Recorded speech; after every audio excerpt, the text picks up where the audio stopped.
Денеска православната црква ги празнува свештеномаченикот Игнатий, светите маченици Роман, Јаков, Филотеј, Иперихи, Авив, Јулијан и Паригори и преподобниот Лаврентий Печерски.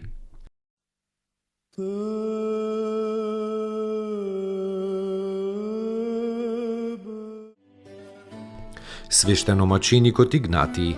Главното празнување на светиот Игнатий е во зима, на 20 декември. На овој ден пак се празнува преносот на неговите мошти од Рим, каде што маченички пострадал, во Антиохија, каде што порано бил архиереј. Кога светиот Игнатий бил повикан во Рим, пред царот Трајан да одговара за својата вера, на тој долг пат го следеле неколку граѓани од Антиохија, побудени од голема љубов кон својот добар пастир. Светителот Божи, бидејќи никогаш не сакал да се одрече од Христовата вера, презирајќи ги сите ласкања и ветувања од царот Трајан, бил осуден на смрт и фрлен во големата арена пред ѕверовите. Ձверовите го растргнале и тој ја предал својата душа на Бога. Тогаш неговите придружници ги собрале растурените коски, ги пренеле во Антиохија и чесно ги погребале. Но кога персиците ја зазеле Антиохија, во 6 век моштите на светиот Игнатий повторно биле вратени од Антиохија во Рим.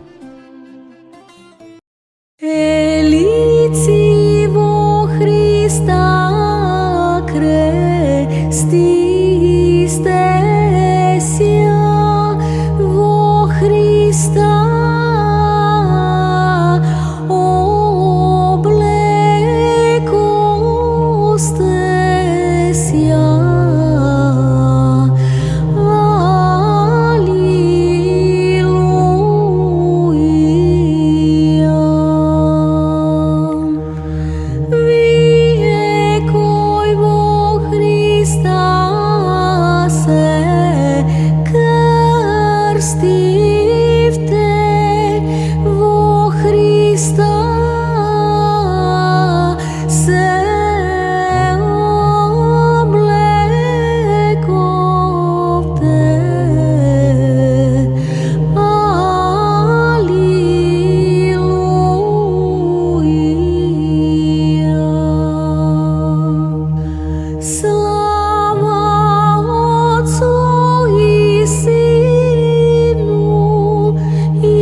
Светите маченици Роман, Јаков, Филотеј, Иперихи, Авив, Јулијан и Паригори Сите овие пострадале за Господа Исуса Христа на Самосад во времето на царот Максимијан во 297-та.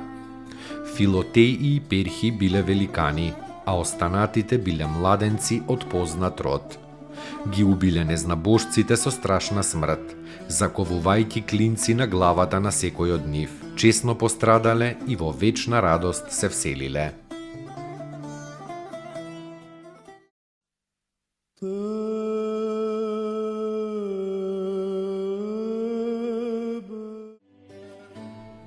Преподобниот Лаврентиј Печерски доброволно го избрал затвореничкиот живот како поранешните затвореници Исаки и Никита, внимателно чувајќи се од ѓаволската измама на која овие двајца во почетокот се предале. Со големо воздржување, молитва и богомислие го достигнал високиот степен на совршенство. Од уплашениот демон дознал дека во Печерскиот манастир од 118 монаси имало 30 на кои од Бога им е дадена власт над лошите духови. Се представил пред Господа во 1194 година.